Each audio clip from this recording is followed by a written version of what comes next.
Um, Donald Trump had called on for more racial violence, and the white supremacists are listening, but the media is laughing it off. Now, while the media congratulated itself for mocking or ignoring Trump's Arizona Klan rally, he spread vicious racist lies throughout that Klan rally.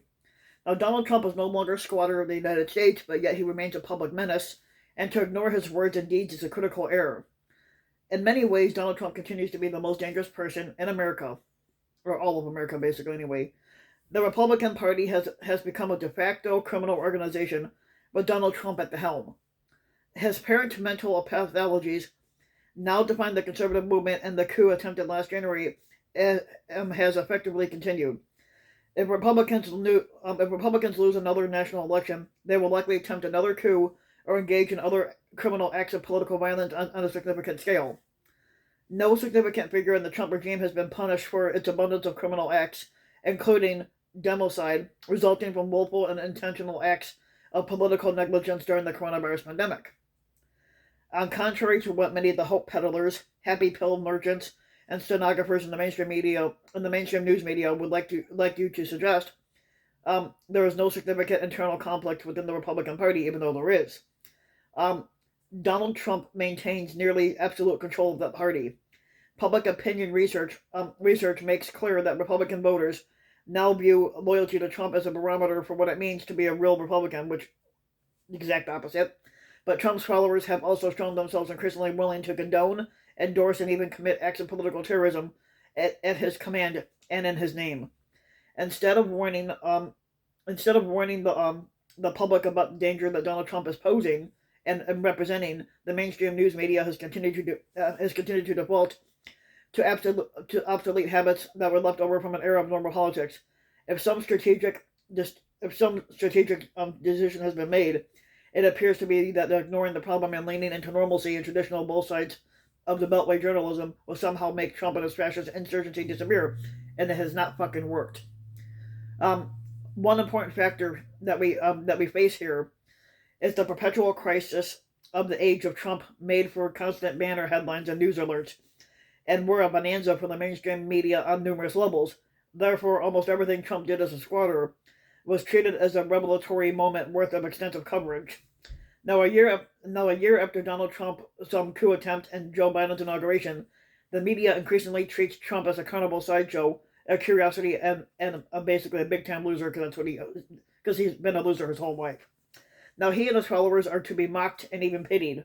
The objects of democratic schadenfreude, of course, he is still a dire threat to American democracy, but the media simply doesn't want to say it up front. Now, last Saturday, Trump held a political Klan rally in Arizona that was surrounded by acolytes and supplicants who repeatedly told the crowd that the 2020 election was illegitimate and had been stolen or rigged, and it wasn't, and that collectively they and, of course, Trump himself were victims, which they weren't. Trump himself amplified that big lie, as the many small lies and other deceptions and untruths that surrounded it. He signaled support for the anti-Semitic QAnon conspiracy theory without directly mentioning them by name. He claimed that Biden and the Democrats are evil, which they're not, and the nefarious agents of unseen enemies, a threat to the country. He targeted those three remaining publicans who dared to oppose him and who did not support his coup attempt as traitors, which Trump was the traitor, and so were the sycophants that were at that insurrection. He attacked Anthony Fauci and other experts who have struggled to save the country from the coronavirus plague. Oh, really? I said, you're a pet for that, Trump.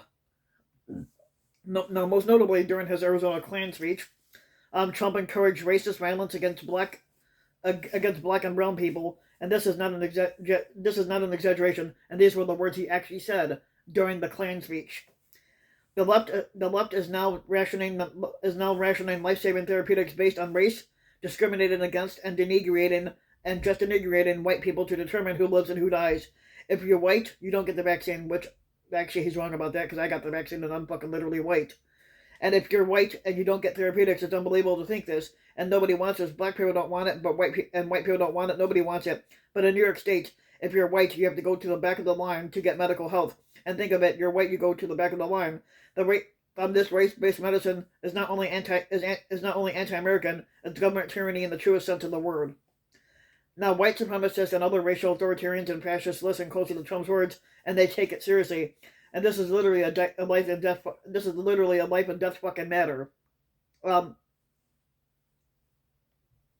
Now, on MSNBC, author and Princeton's Professor Eddie Glaude Jr. explained this racist logic at work in Trump's Klan speech in Arizona. Trump in that moment is engaged in lying. He's telling lies that in some ways confirm and affirm the sense that some Americans have been left behind. The everyday, ordinary working white Americans who are busting their asses off to make ends meet, and they can't seem to do so. Um, and they're looking for enemies to blame, looking for someone to scapegoat. And then you have the cynical politicians who are in pursuit of power, who exploit that sense of grievance and that sense of resentment. How do we respond to this? And first, we have to tell the truth, which we know that Donald Trump and the Republicans are not able to do. Um, and second, we have to implement policies that will actually respond to the conditions of everyday ordinary folk.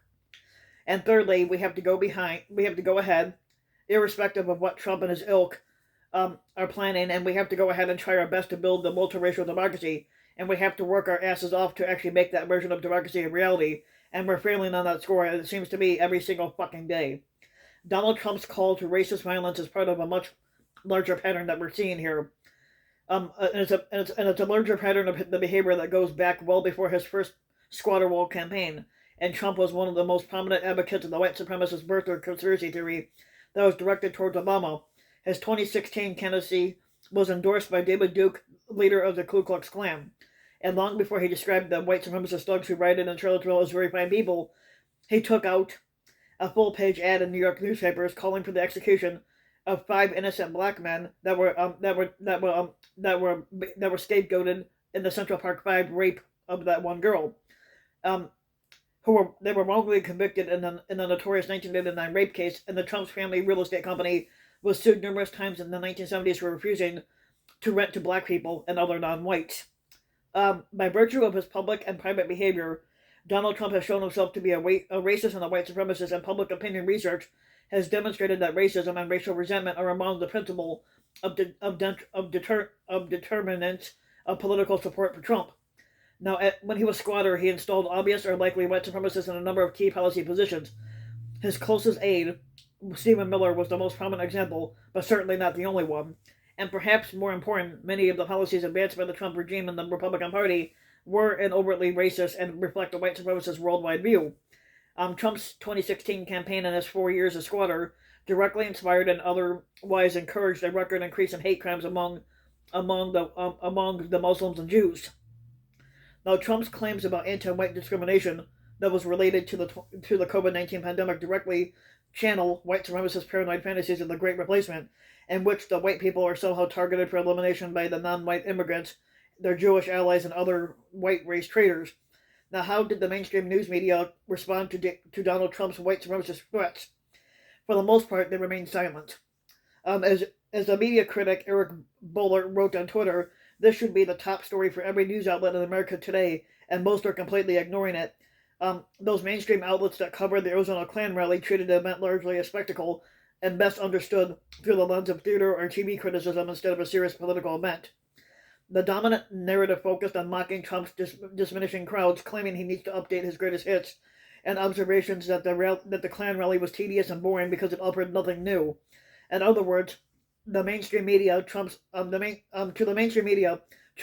Klan rally was an example of a fading political movement and a gathering of pitiable people, and not the least the main attraction itself. And this is not accurate. The real focus should be on how Trump's fascist lies and white supremacist threats nurture and support a much larger pattern of the escalating right-wing violence and terrorism. And consider this fundraising email that was sent by Trump's operatives to his sycophantic followers. Friend, all the Democrats want to do is put us in jail. Not true. They are vicious, violent, and radical left thugs. No, you're describing the Republicans there. They're destroying people's lives. No, that's Republicans too. And they're claiming that that was the only thing they were good at. No, the Republicans are very good at destroying people's lives. They couldn't get out of Afghanistan without disgracing their country. That was Trump. Trump disgraced our country, but he didn't get us out of Afghanistan. He had no intention to. The economy and inflation are a disaster. Well, the inflation is a disaster. The economy is not. They're letting murderers into our country. Not true. They're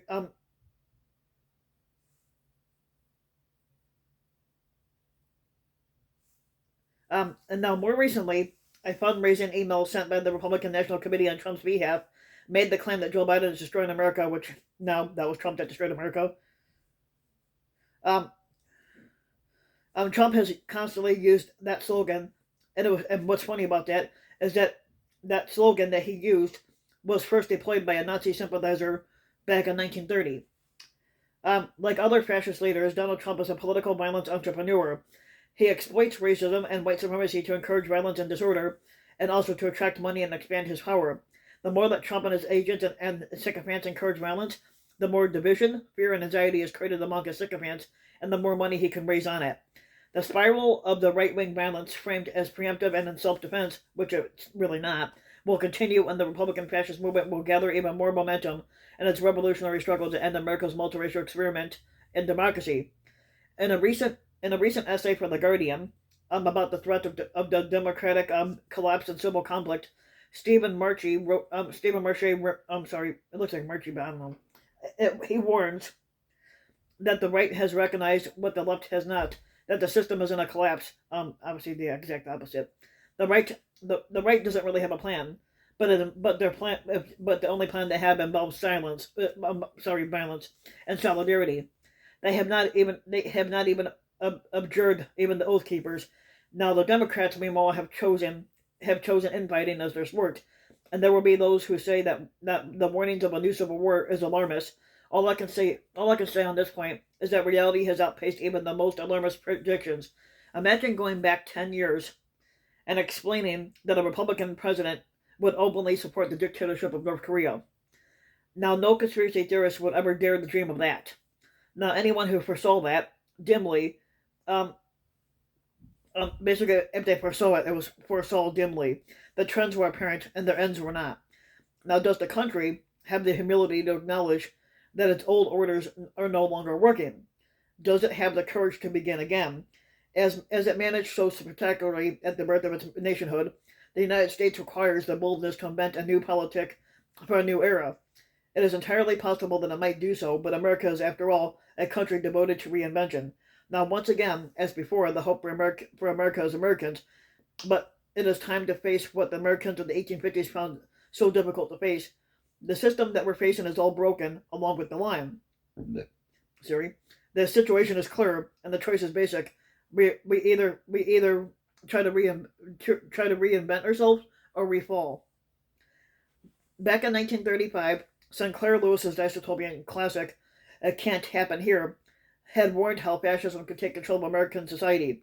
At some date far from now, another book, perhaps titled "How It Happened Here," will reflect back on the age of Trump, the rise of American fascism, and the collapse of multiracial democracy. One prominent thread in that book will be how America's mainstream news media and its self-assured chattering class saw the disaster unfolding at almost every turn, and they chose to deny, laugh, and they decided to accept the self-soothing lies and refusing to listen to those public voices who were sounding the alarm.